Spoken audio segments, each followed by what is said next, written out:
TV नंतर बहुतेक आमच्या मशीननेच नंबर लावला असेल तर मला वाटतंय, कारण इथं तुम्हाला आधीच बघून कळलं असेल की अनबॉक्सिंग होतं नवीन वॉशिंग मशीन. आम्हाला मी जेव्हा जुन्या घरी राहायचो तेव्हाच घ्यायचं होतं, पण तिथं ऑटोमॅटिक वॉशिंग मशीनसाठी सेटिंग्स नसल्यामुळे आम्ही घेतलं नव्हतं. थोडीशी वाट बघितली होती अँड इथं आल्यानंतर फायनली वी आर हॅव्हिंग दिस. नवीन टीव्हीच्या वेळेला पण आम्हाला भरपूर जणांनी विचारलं होतं की कुठला टीव्ही, कुठल्या कंपनीचा आहे, कुठून घेतला, कसा घेतला.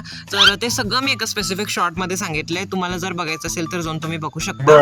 अँड मशीन पण तसंच आहे. आम्ही व्हीलपूल या कंपनीचं घेतलंय अँड जे ओपन करायचं असतं, जिथून आपण कपडे टाकतो, it is made up of glass. So ते उघडझाप करताना मला नीट करावं लागणार आहे. ऑटोमॅटिक आम्ही ह्या कारणासाठी घेतलंय कारण आम्हाला सेमी घ्यायचं होतं, पण तिथं उभारून फार वेळ जायचा त्याच्यासाठी.